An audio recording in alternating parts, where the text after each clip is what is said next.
So you want to know how to remove hard inquiries from your credit. First of all, what are hard inquiries? Hard inquiries are inquiries that are on your credit that are made by credit lenders. So every time you apply for a credit card, apply for a house, apply for a car, apply for any kind of loan, a hard inquiry is put on your credit report. And basically that is they're checking your credit to see if they should approve you or not, right? Hard inquiries will drop your credit score. It is hurtful to your credit. Does it kill your credit? No, but it is hurtful and it will drop it. Now, Section 604 of the Fair Reporting Credit Act is that's the section that controls this. And it says that in order for somebody to run your credit, they need to have written authorization, a signed contract, right? 604 is what covers that. The reason they should have a signed contract is they need to know it's you, right? We all know 2020, lots of fraud going on. That's the biggest crime in the United States right now is fraud, identity theft. Anybody can go online, have your information, apply for credit as you, right? Signed contract. Need something. Prove it's me. My social, my ID, signed contract, right? That's why they need that, because there is so much identity theft and fraud. Maybe it wasn't me that applied. You got to prove to me that it was me. I don't remember applying for this, right? The other thing when you're going to dispute hard inquiries is you do not want to dispute account holding hard inquiries. In other words, if you apply, let's say for a Best Buy card and you got approved and they sent you the card and it's a current active card that you're using, you don't want to dispute that hard inquiry, because what's going to happen is you're going to dispute it and they're going to say, okay, well, you're disputing this. You're saying it's not yours, meaning you didn't apply. So that Best Buy card that you have, we're going to cancel it. We're going to close it because it must be fraud. You're saying you never applied.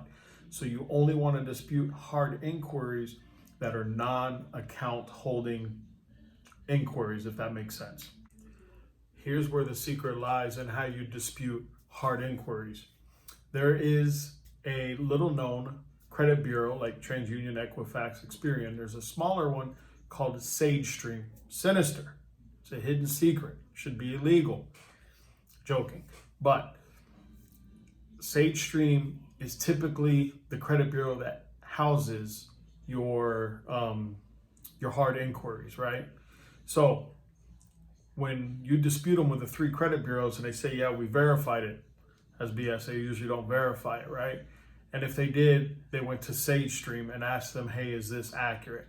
So what we do is we write a letter on your behalf, right?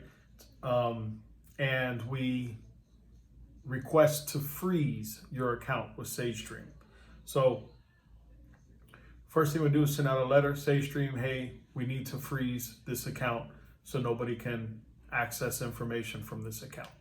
So you write the letter, or you could call them, and you put a freeze, right? When you put the freeze, they're going to give you a PIN number. You got to make sure you keep that PIN number, because if you ever want to unfreeze it, like when you're going to apply for cell phone service, like a new company, you're switching cell phone companies, or cable, internet, satellite TV, you're going to need to unfreeze SageStream, because that's kind of who they use and go to is SageStream. So they're going to give you a PIN number. You don't want to lose that. And whenever you're ready to unfreeze your account, you'll have that PIN number. And again, like we said, when you dispute with the 3 credit bureaus your hard inquiries, they contact SageStream. Instead of doing what they're really supposed to do, which is contact the person who did the hard inquiry and ask them for the signed contract saying, hey, we need to verify this, right? Well, they don't do that. And that's crap. That gets me frustrated, because it's hurting you guys. It's hurting consumers like us. It's hurting our credit. We all need credit. We need credit to buy a car. We need a credit to get a credit card. So whenever you go out of town, you want to rent a hotel, you got to have credit, right? So it's frustrating. And that's why I do what I do, to educate people and try to help people, because really what they do isn't fair, in my opinion. All right. So we're going to freeze SageStream, right? That's the first thing we're going to go ahead and do, call them or send them a letter. I always suggest real quick that instead of doing it by phone, you do it by writing or by mail. Certified mail. It's always best to have that paper trail that they received it and all of that stuff, okay?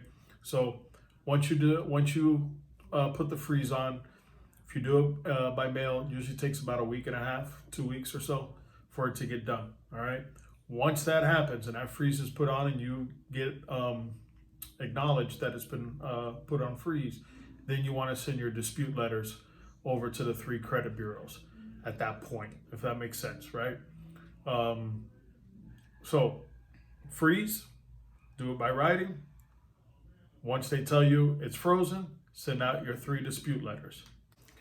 All right, so you sent out your 3 letters to the credit bureaus disputing.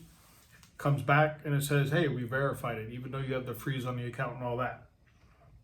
Obviously, they're BSing you, right?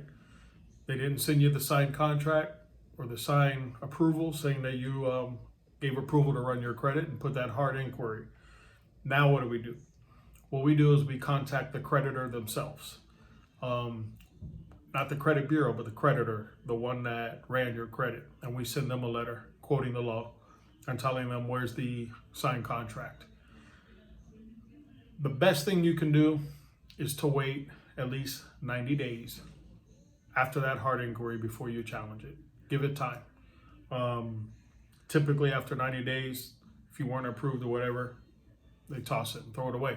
They don't keep it anymore. So always try to wait 90 days.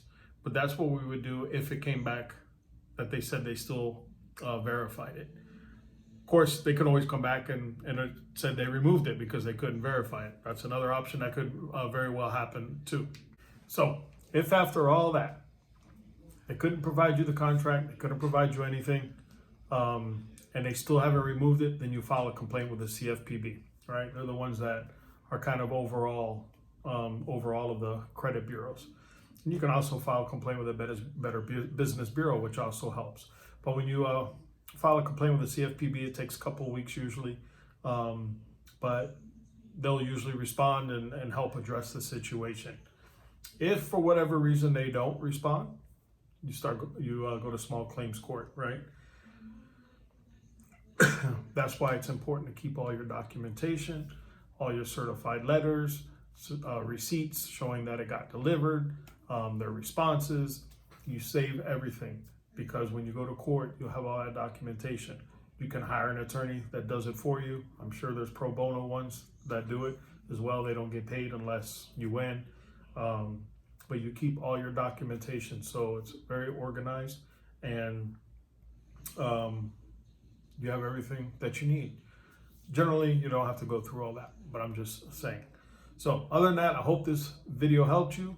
Please subscribe, please like the video, please ask us questions, leave us comments below, send us email, everything's down below. Hit that notification bell. We got plenty of other educational videos coming out to help you and your credit. As we all know, credit is very important. Stay safe and God bless you.